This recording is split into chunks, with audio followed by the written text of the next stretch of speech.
Welcome aboard, it's me. It is Tuesday, 3/21/2023. Today is the final game of the World Baseball Classic, which is very exciting, okay? For me it is. I know there's a lot of differing opinions on this, but today we're going to talk about the World Baseball Classic a little bit. We're going to talk about the Japanese team and what they did yesterday. Exciting. I mean, these games are so good, right? They're just so full of life. They're not boring, but if you were seeing games like the World Baseball Classic games that we've seen this year, nobody would be complaining about the length of games. And that's the truth of the matter. So, good point.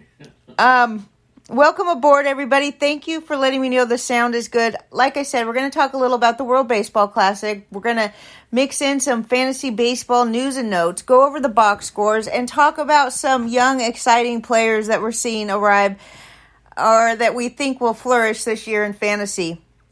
So, spring training games have had their share of positives. The game time has dropped an average of 25 minutes. It's 2 hours and 36 minutes on average through the games that were played through Sunday. And you compared that to the average time of the spring training games last season, it was 3 hours and 1 minute, which was right about the same amount of time that we saw throughout the regular season. So if spring training says anything, I do think that these new rule changes and all of this nonsense that they've put into play is going to affect the game times. And it's probably going to be about 25 minutes shorter than it used to be. The rules could still be tweaked, though, because there have been some rough moments. The players and the players' union continue to express various concerns, both publicly and privately, about some of the rules that could still be tweaked. Those include the 15-second pitch timer. They say it's too constricting when nobody's on base. That hitters should get slightly more time and shouldn't need to be in the box and alert the pitcher with 8 seconds left on the timer. That players who are involved in a defensive play to end one half inning should get extra time if they're leading off the next half inning. And that hitters should be allowed more than one timeout per plate appearances. I mean, personally, how many timeouts do you need? You go up to the freaking plate to hit the ball, and you're there like maximum 4 times a game. You can't focus for enough.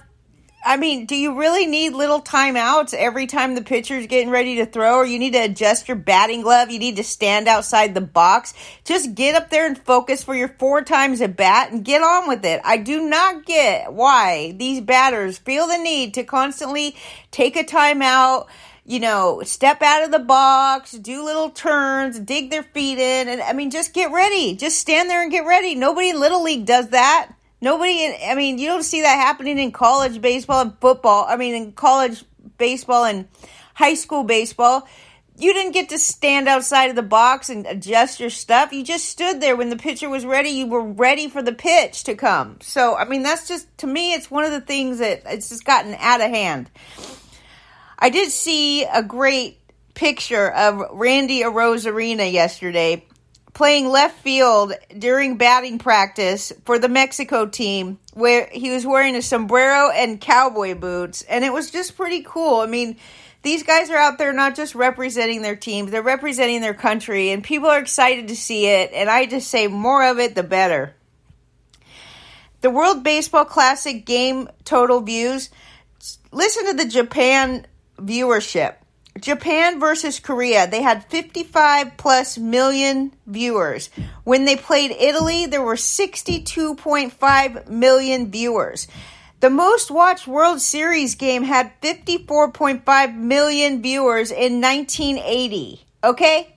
There's a good chance that the USA tonight against Japan is the most watched baseball game of all time. Now, we talk about Ohtani, and I think we talk about his expected $500 million payroll. And I would say that one of the aspects of this is not just his ability to play both pitcher and hitter very well, but the fact that he brings something with him in these Japanese viewers that is part of the reason why he's probably going to get paid $500 million.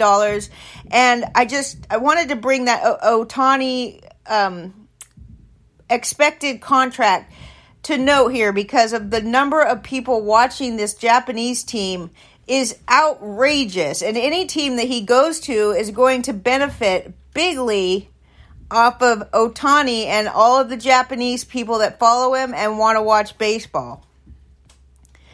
So yesterday, Japan did not lead the game at all until the winning run crossed the plate. They announced that Shota Imanaga, I can't say his name, I apologize. I was telling Lenny I'm not even going to try to pronounce this guy's name, but I did. They announced that he's going to start tonight against USA instead of Yu Darvish, which is interesting. Or even Shohei Ohtani. What, of course, this guy doesn't play for MLB, so we wonder over here in America why they don't have Yu Darvish or Ohtani pitching against the United States team. But Ohtani did say he will pitch as needed. The pitching matchup is against Merrill Kelly. And Lenny was mentioning that he would love to see Ohtani come out of the bullpen and face Mike Trout with the title on the line. You know what's interesting about this, too? Ohtani, no batter in Major League Baseball has faced Yu Darvish more than Mike Trout. And when Lenny told me that, I said, what? That doesn't make sense. Yu Darvish, okay, Mike Trout is an American League hitter. Forget about the divisions, just in general. He's an American League hitter, and Yu Darvish is a National League pitcher, and he's been a National League pitcher since right after he came to the majors. So he pitched for the Cubbies, he's pitched for San Diego.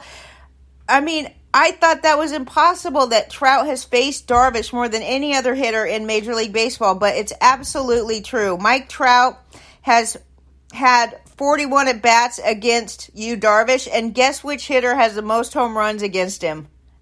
Yep, you guessed it. It's Mike Trout. 4 home runs against Ohtani, a .317 batting average, .429 on base percentage, and 7 RBIs in 41 at-bats. So, was that part of the reason why they decided against Yu Darvish opening the Japanese game tonight against the United States for the championship? I don't know. Who knows? But the whole tidbit is interesting, and Mike Trout is having the time of his life playing. That's for sure. Another quote by Yu Darvish that was reported by Kyoto Japanese News, he was talking about this youngster, Roki Sasaki, Sasaki. He says he's a starter who pitches like Edwin Diaz. And this guy is probably not going to be coming to the majors until after the 2026 season. But he lit up the radar gun with 26 pitches at 100 miles an hour or faster through 4 innings. But he's 21 years old, and he averages 100 miles per hour on his fastball. He threw 17 straight perfect innings last season. Is he an ace? How much are you going to spend if you can stash this guy in a dynasty league? Are you guys ready to invest in this youngster yet? He sure is making waves with his super, super high velocity. But again, he probably won't be arriving till 2026. He's only 21 years old. And they make him play for a while before they'll even let him come to the United States. So, hope everybody's doing well. Malpal says, if Wheeler's getting $23 million and Harper's getting $30 million as a hitter, then Ohtani will get over $50 million. Those are his comps. I mean, we've never seen any player like this. I'll use the word unprecedented, since that seems to be the word of the week right now. So Mexico yesterday was plus 2,000. That means if you bet $100 on Mexico, you would have won 2,000 if they would have won the World Baseball Classic. They're out now. So Ohtani put on a home run derby during batting practice. Ohtani normally hits in an indoor batting cage when he gets ready. During batting practice, Ohtani's usually inside. Yesterday, he put on a home run derby. He's just hitting them out of the park. And the reason why, he says, I knew Team Mexico was watching, so I wanted to send a little message. Ohtani is not just great at what he does, but he has this clever and witty personality that everybody loves. I mean, I'm sure you've all seen his cowboy boots and his hat and all this, but that's what he said. He said, I didn't warm up in the indoor because I wanted him to see. I wanted to send a message to him, and by golly, it worked. So Yoshida, though, the Red Sox big free agent acquisition, Masataka Yoshida hit a 3-run home run to tie the game 3-3. It was very exciting. I got a message from Boston Paul saying, wow, Yoshida. He always gives me these little hints about what's going on, and I have to go then look at the game and see what happened. But Yoshida was good. The sports writer saying, just wait till Yoshida starts hitting these homers inside the pesky pole at Fenway Park. He had 13 RBI so far in the World Baseball Classic. That's the most in World Baseball Classic history.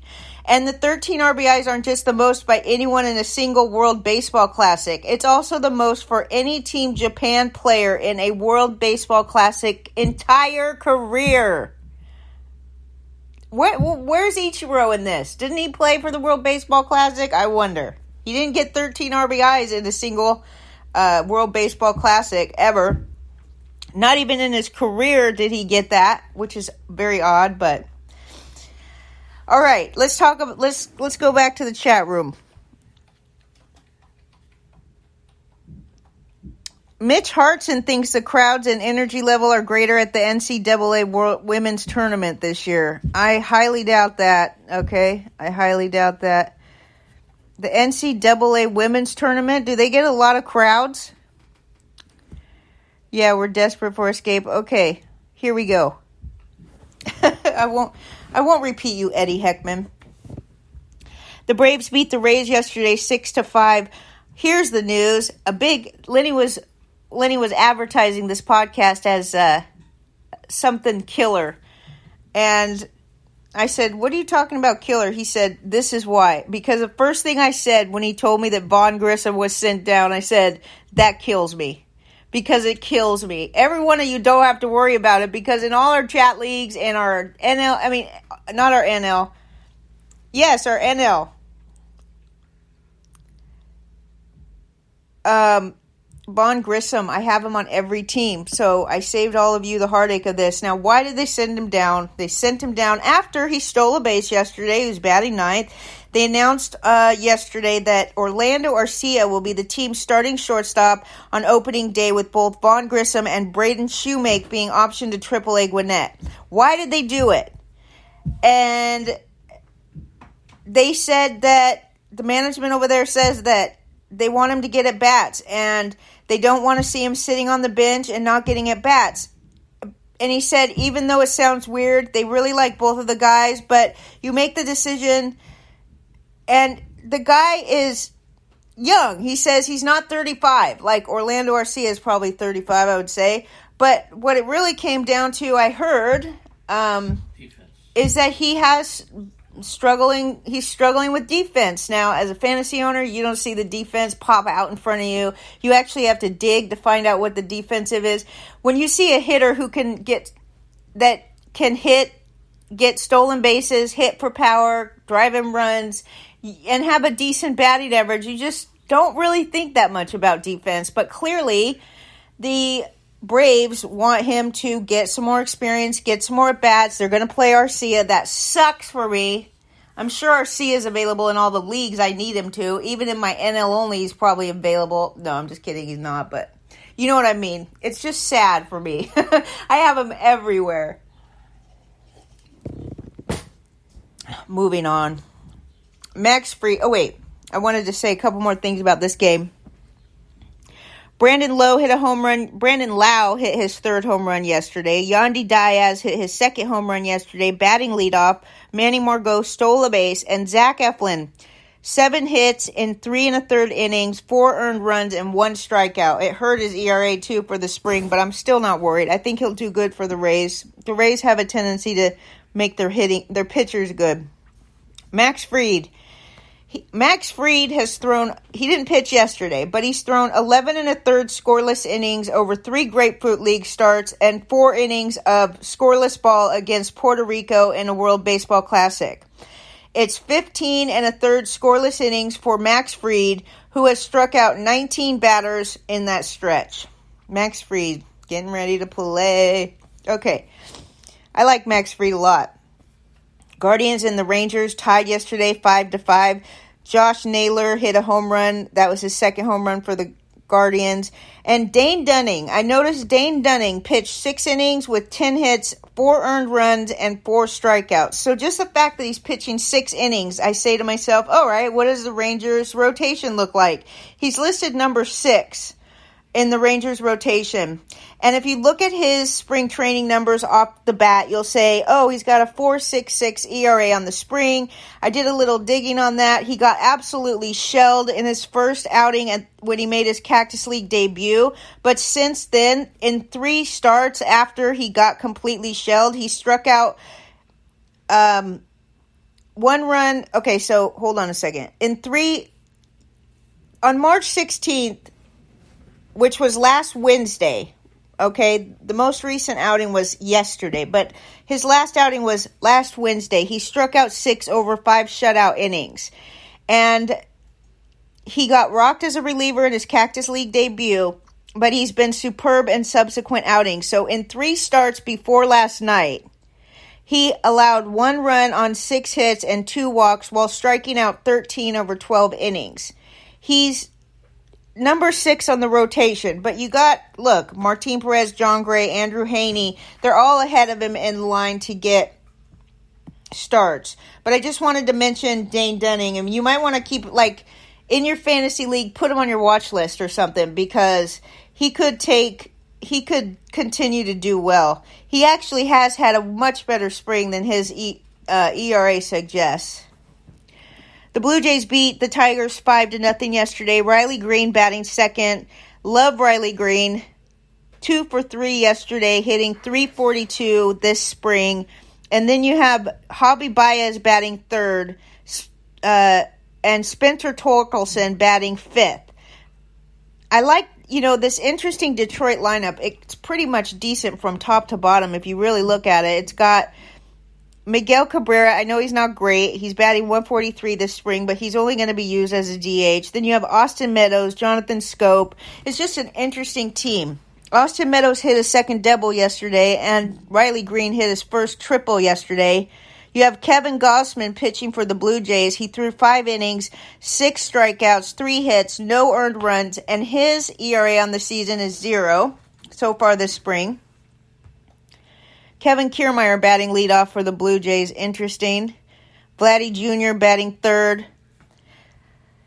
All of these batting lineups are, I love to look at the batting orders during spring, but I have to admit, a lot of the good players are out playing at the World Baseball Classic, so I have to keep that in mind. It's not just Team USA, it's a lot of other teams that, like Vladdy Jr., he's batting .238 this spring, but he's been gone, he played for the Dominican Republic team, and there's a lot of players just that haven't been there so far this spring. So the batting orders are really going to start to fill out towards the end of spring, and also now that this World Baseball Classic is over and these players are starting to come home, they're going to start, I would say that it's going to be a more feasible batting order.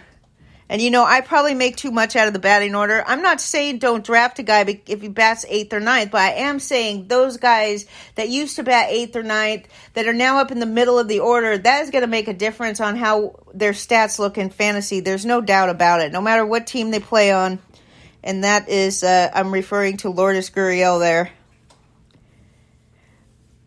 Miami lost to the Cardinals. Cardinals beat them 5-0. Dylan Carlson. We're going to talk a little bit about Dylan Carlson. I asked George the other day, who I go to a lot when I want, just input from somebody who knows baseball. I go to Mitchell a lot. So those, and Malpal, of course, those 3 are like my go-to people about what should I do in this draft. But there's been several drafts where all of these people are in the same draft as me, and I haven't been able to do that. Anyway, my point is, before I veer off subject, Dylan Carlson, I brought up to somebody. I can't remember who it was. And they said, Dylan Carlson stinks. And That's true. He had a horrible year last year, and he absolutely has been horrible against right-handed hitting.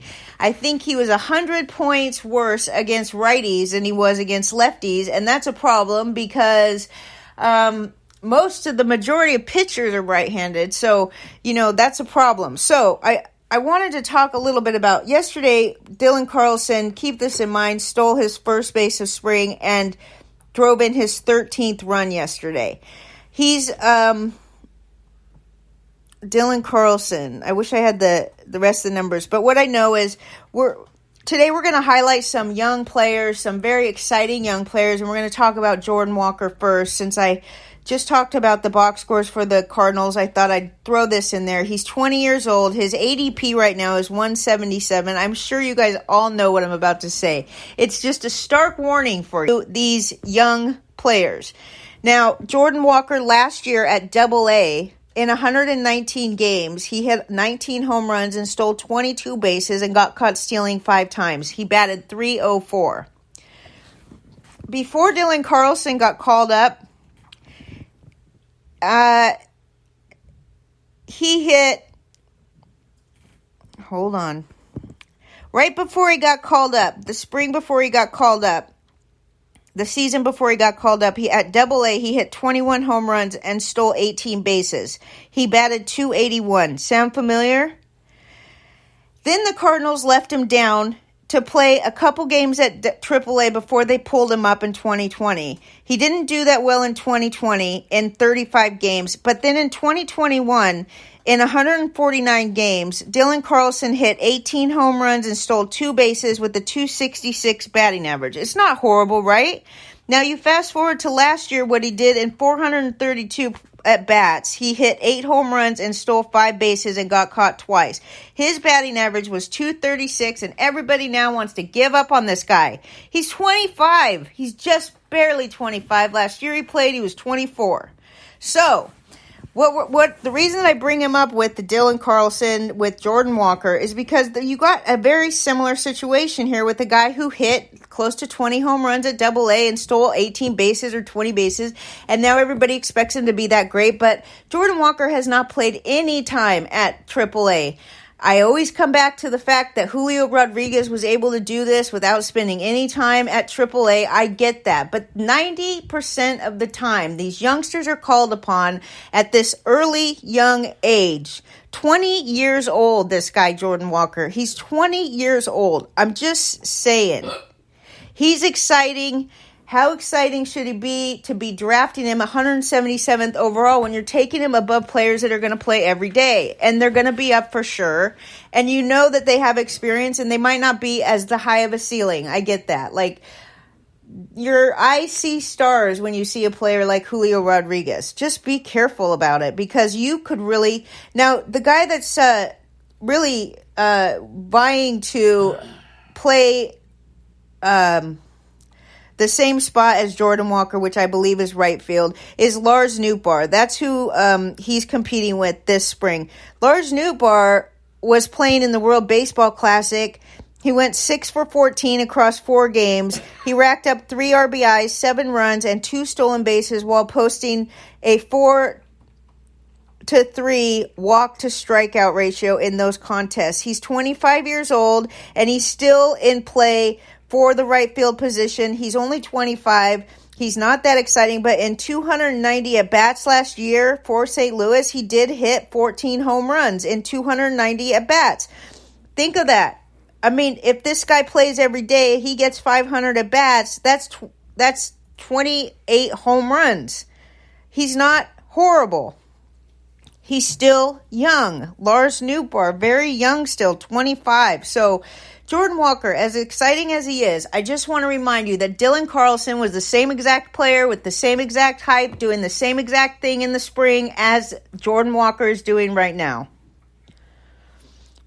The Mets and the Nationals beat the Mets yesterday. Francisco Alvarez is not doing well. He came in as a DH yesterday. He's batting .107, this spring. He's just horrible. Brett Beatty came in. He's the guy we're going to talk about for young, exciting players.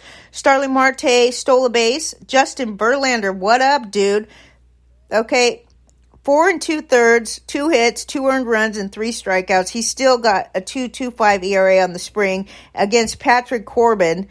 God, this guy, I would be so happy if this guy did something good. I am stuck with this guy, Patrick Corbin, on one of my active rosters. He pitched 6 innings yesterday, 5 strikeouts, a 3.86 ERA on the spring. If he could just do that, I'll be so happy. It'll be just the proudest day for me and Patrick Corbin on my roster out of desperation.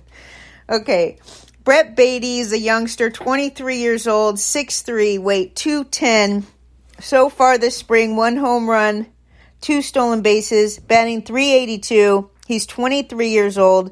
Last year, he actually came to the majors and played 11 games. He had 2 home runs, 5 RBIs, but he only batted .184. So where's he going to play? You have Brett Beatty and Eduardo Escobar. And it's interesting about what RotoWire says. No, this is written by someone else. This is one of the quotes I got out of the Sports Vulture media. Brett Beatty is not expected to make the big league team out of spring training. Instead, he'll probably start the season at AAA. However, one could argue he is already a better overall hitter than Eduardo Escobar. Okay, explain to me your argument that Brett Beatty is already a better hitter and player than Eduardo Escobar, because it makes no sense. That is absolutely not arguable at all. Last year, Eduardo Escobar was dealing with a family issue. He said it impacted his performance, but even so, he's 33 years old.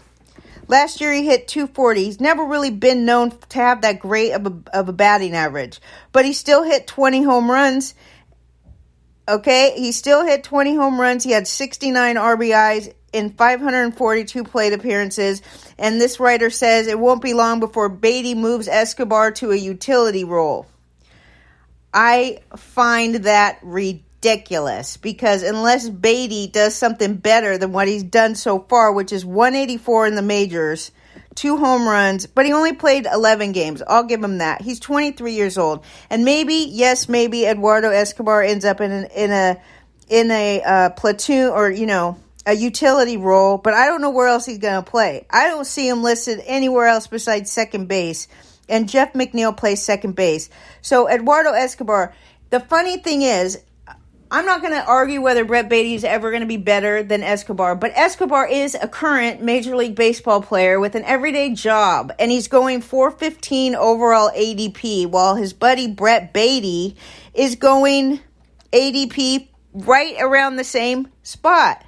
If you're in Dynasty, by all means, grab him up. But we don't know. We just don't know. He is exciting. He hits the ball hard. His exit velocity is in the 90th percentile. All of these things are great. But I just find it ridiculous to say that one could already argue that he's better at baseball than Escobar.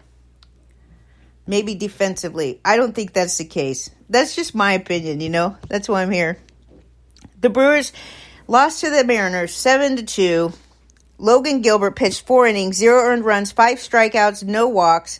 Brandon Woodruff, 4 2/3, 5 earned runs, 5 strikeouts, 1 walk. I love Ty France. I think he's a great steal this year. I bring him up every time we do the box scores. He's batting second in the Mariners order, right before Jared Kelenic, who I love, and we're going to talk about him as being an exciting young player because he still is young. He's 23. Keston Hiura batting second. Luke Voigt batting fourth. These two are in they're competing to get playing time. Luke Voigt, I don't know if you guys listened to the show on Sunday, but we talked about how Luke Voigt pushed his contract clause out till right before opening day because he has the ability to sign with another team if they don't put him on the 40-man roster. We'll see what happens, but I know that the Milwaukee Brewers want some flexibility on their 40-man roster, and they're really having a hard time deciding if they want both Hiura and Voigt on their roster. While Voigt is batting .343 this spring, Keston Hiura is batting .176. He did go 1 for 4 yesterday, and Voigt went 1 for 3. I love Kalenic this year. I've been the hardest on Kalenic of anybody in sports.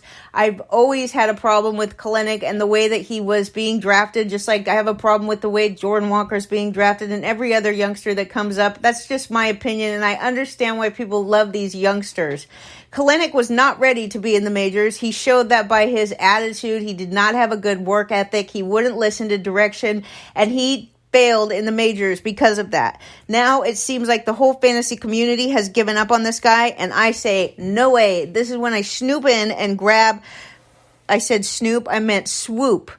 This is when You are a snoop. Okay, bitches. All right. This is when I swoop in and grab Kalenic, okay? Hold on. She's snooping in.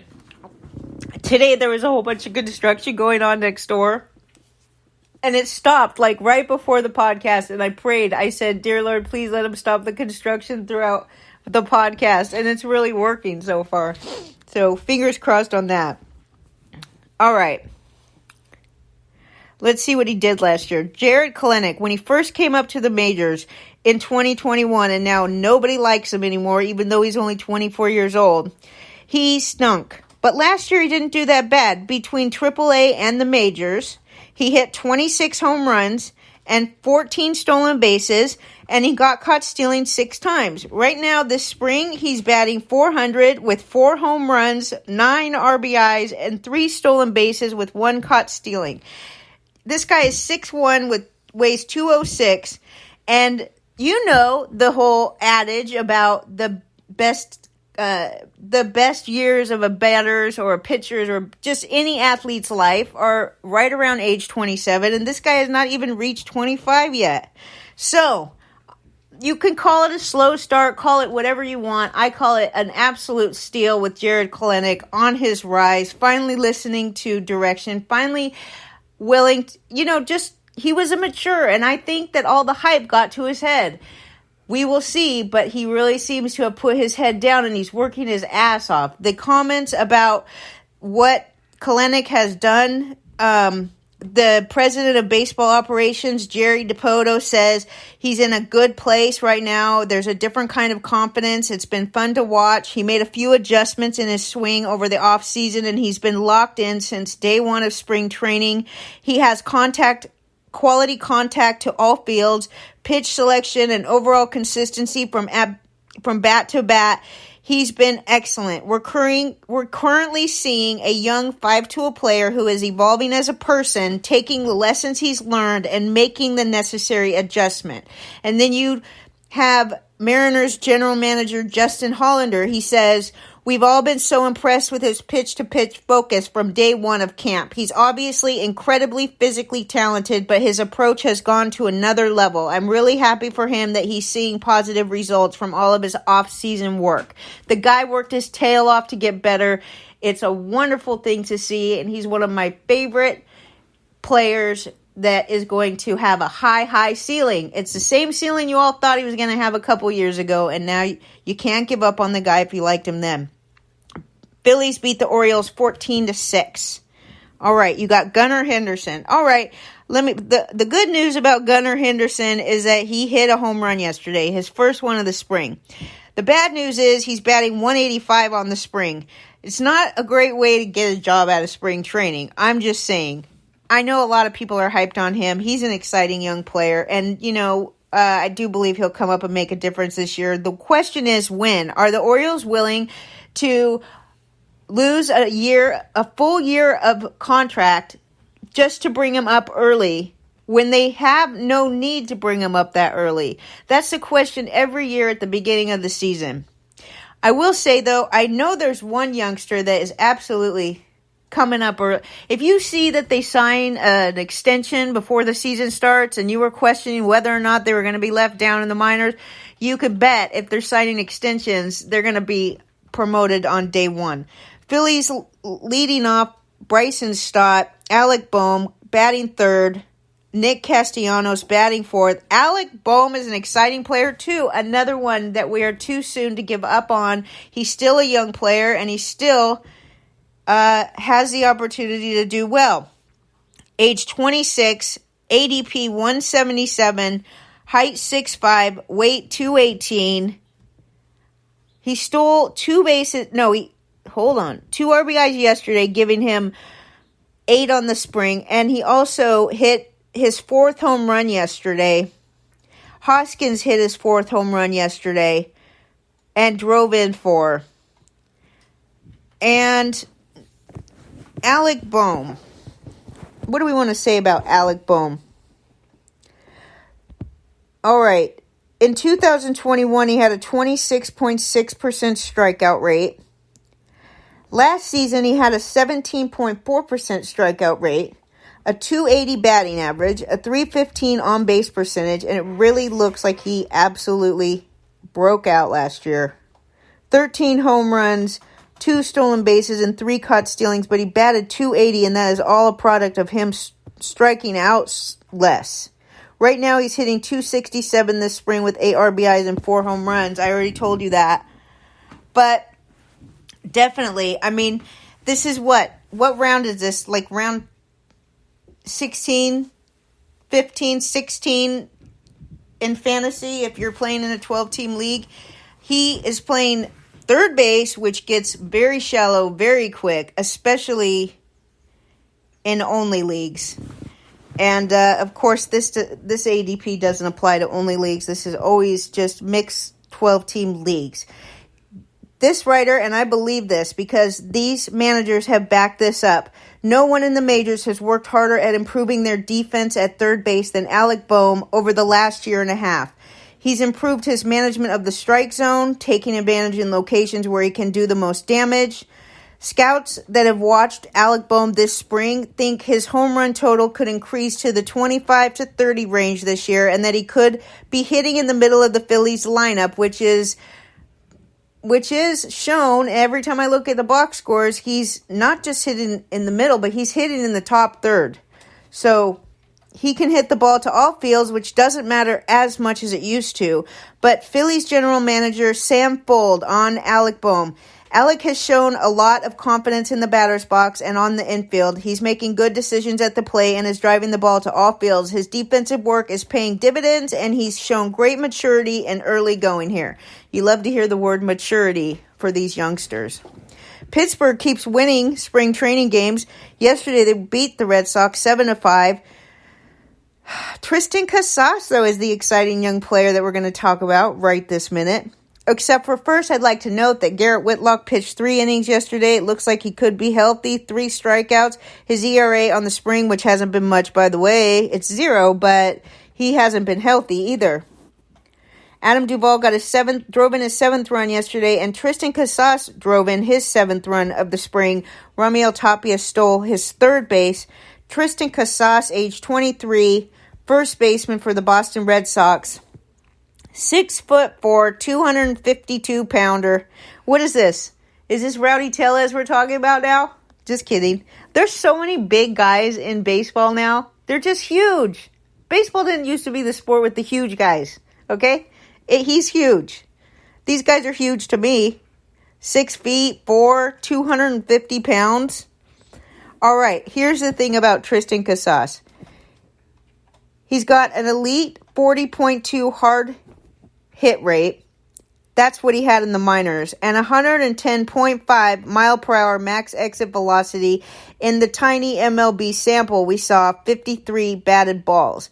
He's a lefty hitter. He had a 617 OPS last year and a 591 OPS in 2021. This guy is batting .359 this spring. Hold 1 second. I just turned my iPad and I lost everything. All right.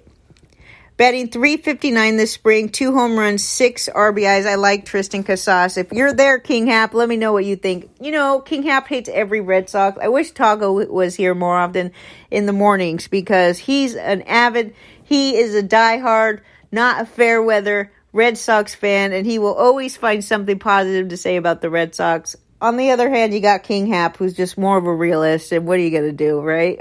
You can't always be a fan. But Tristan Casas was a first-round pick in the 2018 draft. He hit .269 with 46 home runs and 101 RBIs in more than 1,200 plate appearances over his first 4 minor league seasons. He draws walks. We do think he's going to hit about 25 home runs when he comes, and he's going to play every day. He really does have an everyday job at first base. The Red Sox chief baseball officer, Chaim Bloom, says Tristan does everything with a purpose from the moment he walks in the door, and then he carries that work into the game with a mature at bat every time. I love hearing the word mature from these managers. The Red Sox general manager, Brian O'Halloran, said that Tristan came into camp, wait for it, just wait for it, in great shape. They all say this. He's probably in the best shape of his life, okay? Well, he's young, so he should be in the best shape of his life. Anyways, they also say he's a great clubhouse guy. What's his ADP? Tristan Casas. I didn't write it down. It looks like it's 228, so he's not really any kind of great value, but he doesn't steal any bases. You're not going to get stolen bases from this guy. You'll be lucky to get a bunch of home runs. In 27 games for Boston last year, he did hit 5 home runs. Okay, but he only hit 197, so he really needs to work on his strikeouts. All right.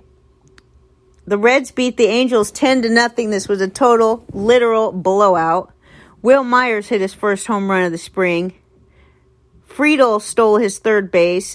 And Jonathan India stole his third base. Nick Lodolo, 6 innings pitched, 3 hits, 8 strikeouts, and a 1.93 ERA on the spring. Everybody's going to love this guy over this, okay? The Cincinnati Reds scored 8 runs in the 4th inning, and they just took it on, and that was it for the Angels. By the way, the Angels never scored any runs, but they did get 5 hits. The Cincinnati Reds got 14 hits and scored 10 times.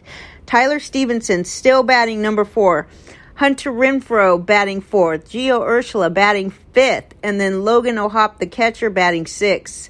The young, exciting player for the Reds this year, age 23, is Christian Encarnacion Strand, plays first and third base for the Reds. Is he ready to come up, though? He only has made it to Double-A. He played 13 games at Double-A. Actually, played for 2 different Double-A's. So he's played 48 games at Double-A. Anyways, he's stealing bases. He's hitting home runs. In spring training, he's got 4 home runs, 13 RBIs, with a .577 batting average. The Twins' 4th-round pick in the 2021 draft was traded to the Reds last year. He's an offensive player who has a long way to go defensively at first and third base, but he has a track record of hitting, and last year he slashed .304 with 31 doubles, 32 home runs, and 114 RBIs in 538 combined plate appearances at High A and Double A. The Reds GM Nick Krall says he's a great kid and worker. You hear that they refer to him, instead of being mature, they refer to him as a kid. He's a solid hitter with the chance to hit in the middle of the lineup. He has power to all fields. Continuing to work on the quality of his at-bats. He has played mostly third base, but some first base, and he needs to continue improving defensively at both spots. He has a chance to be a solid major league player in the future. He's an exciting youngster. Don't draft him this year, unless you're in Dynasty. The Rockies beat the Dodgers 5-1. Jonathan Daza batting leadoff still. Elias Diaz. This is the Rockies' middle of the order catcher, who is going to give you extreme fantasy value because he doesn't cost jack at your draft. He can be taken way later than the best catchers, and I believe he's gonna continue batting in the middle of this lineup. There's just no reason for them to change what they've been doing all spring. Miguel Vargas is really making some waves over there for the Dodgers. He finally gets to swing. Although he went 0 for 3 yesterday, he's still doing well. .250 batting average this spring. And one bit of news for the LA Dodgers. Daniel Hudson says he's frustrated by the pace of progress in recovery from his knee surgery, and he acknowledged that he won't be ready to open the season on the Dodgers' active roster. Now, I've been telling you this guy is not the closer for the Dodgers, but he finally acknowledged yesterday that he will not be ready to start the season. So you have Evan Phillips, who's out of options, and Brewster Gratterall. They're both good pitchers. I've been promoting Evan Phillips this entire time, so I have to continue to do that. But I'm not saying that Brewster Gratterall is a horrible closer. I think that they're both going to share the job to start the season, and they're both going to get saves, and they're both, at this point, still, I haven't done a draft in about a week, but you know how things can change. I'm just saying, both of these guys are way more value, they give you more fantasy value than a lot of these other closers who, as you saw already, just like with any player, not just Edwin Diaz and not just the best closers, anybody can get hurt in spring. It's just basically it's just a crapshoot waiting. It's a lot of it is just pure luck. Zach Veen, we know he can steal some bases, okay? Let me check Okay, everybody, nice of you to keep chatting and stuff. I can see the chat room going. Lenny's in there doing stuff too. So we've talked a lot about Veen, and I don't feel the need to go into more Veen. Maybe I should. Zach Veen, Rockies outfielder. He's going down to the minors, no doubt. He might have already been... No, he couldn't have been sent down because he was in the lineup yesterday.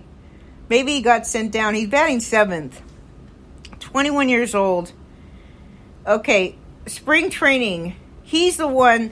I almost said that Encarnacion Strand was the one stealing bases, but he's not the one stealing bases. The guy stealing the bases is Zach Veen, Veen. He stole 8 bases this spring. He's really putting on a show. Last year, he stole 55 bases and got caught 9 times between high A and double A. And that's 55 stolen bases last year. He only batted 177 at double A, so he does definitely need some more time. But another big guy, 6'4". It's almost like you have to be over 6 feet to be in baseball. Altuve would never make baseball nowadays, okay? No offense, Altuve, because he's been excellent, but unbelievable. Zach Veen, and he still hits home runs, too. He hit 12 home runs, stole 55 bases, and got caught stealing 9 times. So he could be the second best prospect in the game, and he could come up as early as this year. But again, listen to how the Rockies manager, Bud Black, refers to him. He refers to him not as a mature player, but as an exciting young player. He's a future all-around complete player. These guys have a lot of... They think about their words carefully when they say what they want about players. And when you hear them talking about how a player's matured and that they're showing maturity at the plate and all of this, you know that they're on the door knocking or they're already here for sure. Because that's how they refer about Kalenic. That's how they refer about these other players that, have matured. It's really a good thing, I noticed. So I think pay attention to those words when you hear the managers talking about young players and whether or not they refer to them as a kid or a mature hitter. And that's it. Here we go. We got a few more players. I thought I was done, but I'm not. Mason Wynn, shortstop, Cardinals, 20 years old, 5'11", 180. That's about the normal average size guy. He has yet to play an inning at AAA and obviously he's going to begin the season with at least some time down at AA. He had a 781 OPS with 11 homers and 28 steals over 86 games last year at AA. This year so far this spring he's hit 2 home runs and stole 3 bases with a 351 average. It's just hard to believe that they're not going to send him back down. He plays shortstop, so he could be... They say, this is what the sports media says, he has arguably the best shortstop arm in the game, reminiscent of the gun former Cubs shortstop Shawan Dunston. I have no idea who that is. Do you know who that is, Leonard? Yeah, but he's not. Okay. Anyway, he's been clocked at more than 100 miles per hour throwing to first base. That doesn't do anything for fantasy guys. But the best thing about it is that he does hit home runs and he does steal bases. And General Manager Mike Gersh says, "We are seeing what we expected. A toolsy, young shortstop who plays with confidence. With so many guys at the World Baseball Classic, he'll keep getting opportunities to show off his skills." Mason Wynn. He's turning heads right now in the fantasy community, but unless you're in Dynasty, you got to pass him up. You just can't take a chance. He's probably not going to be impactful for your fantasy team. And don't you play to win the game? Yes, you do. The Diamondbacks 7, the White Sox 3, Corbin Carroll leading off, batting .370 this spring. Excellent. But Carson Kelly hitting at the top of the lineup, batting second. Gavin Sheets is in play. I still don't think people should be giving up completely on Gavin Sheets, even though he's being replaced by Oscar Colas. Is he being replaced by Oscar Colas? Where does he play? Colas is playing outfield. Okay, outfielder Oscar Colas. Where's Gavin? And Gavin Sheets plays first base. Yeah, He's plays right in center. Yeah. Okay, so he is being beat out, not at first base, but right field by Oscar Colas.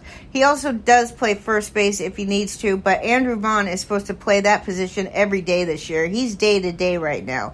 Oscar Colas, Mitchell showed me him early, and I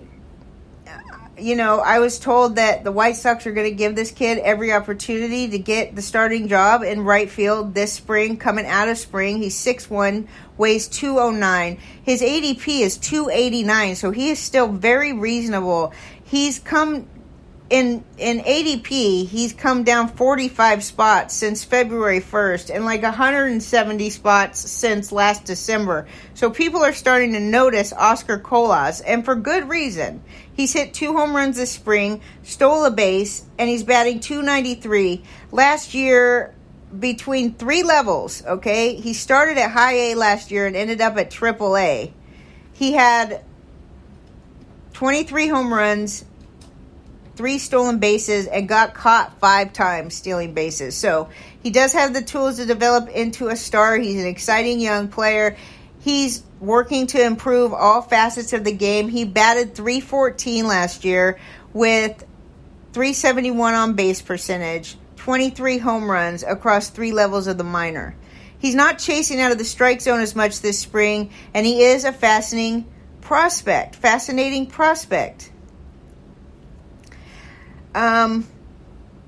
They say he's eager to learn, and he's made the most of his opportunities, and he's showing a lot in camp, and it does have him listed as a starting right fielder in RotoWire. ADP 289. That's still absolutely a great value for this guy, because just the fact that he has a starting job. And outfield, it does dry up quick. There's a lot of good outfielders. There's a lot of decent outfielders, but you have to realize every team needs 5 outfielders, and they dry up quickly. And that's been the case for several years now. The outfield is not as deep as it used to be, and there's a drop-off point, and it comes before pick 277. So if you can grab Oscar Colas to round out your outfield, you're in great shape. That's my opinion. And that's all I got. I was going to talk about Jose Miranda, who I've been telling you about since last year. He's now 24, ADP 148. I'm wondering if that might be a little bit early for this guy. I know that everybody really likes him. He hit 15 home runs last year, batted .268 in the majors. He had a sore right shoulder, so he withdrew from the World Baseball Classic, Team Puerto Rico. This guy plays mostly first base, but he's expected this year to play mostly third base, so he does qualify at both corner positions. You never know where he's going to hit in the lineup. I will tell you right now, this guy has hit in every single spot in the lineup versus right-handed pitchers, and he's hitting every single spot except for number 2 and number 9 against lefties. And the only reason he didn't hit number 2 and number 9 against lefties is because there's just not that many opportunities for him to get that many plates against him. But he has batted every single spot in the lineup, and granted, he spends the most of his time batting third or fourth. I don't know what's going to happen this year. There's no reason to think that he's going to be pushed down in the lineup just randomly. I mean, he's a good hitter, and he's going to get on base, but he did have an issue with his shoulder, which kept him from playing in the World Baseball Classic, and he's a power hitter, so a lot of his strength comes from his shoulder, and it's an injury that you should keep in mind. I really loved him going into last season because nobody was drafting him, and now he's 25, and everybody's on to him, and he's going 148 overall. He's an exciting young player, but is he being overdrafted? I'll leave that to you guys in the chat room, and that's it. That's all I got. I'm 6 minutes early, Leonard. Anything else you want to say? That's it. Just to remind everybody, we'll be heading east from Chicago first week in April. Okay, Lenny says we'll be heading east from Chicago the first week in April. We're going to stop by and see our great friend on Holy Toledo. We'd love to see Zelmo and his wife, Tony. We would love to see everybody. And just let us know where you're going to be, and we'll meet up with you. And I wish I could remember this great pizza place that Chappie told me about, but we don't talk to him anymore, and I can't remember the name of it. But it was so good. Anyway, we're on a road trip, leaving Saturday. We might do the podcast from the car, but we'll definitely have somebody here. It'll be a big surprise. We already got it. Oh, we already got it covered, I guess, and it's supposed to be a big surprise. So that's it, everybody. Lenny will be back tomorrow. He's here right now, but he just wanted to give me a chance to talk about these youngsters that I did a bunch of work about on Sunday and we never made it to them. I hope everybody's enjoying their fantasy baseball season and draft season and everything. And, you can always ask Lenny questions. He's available 24 hours. No, he's available till 6 p.m. when he likes to get tucked in. That's it. Goodbye.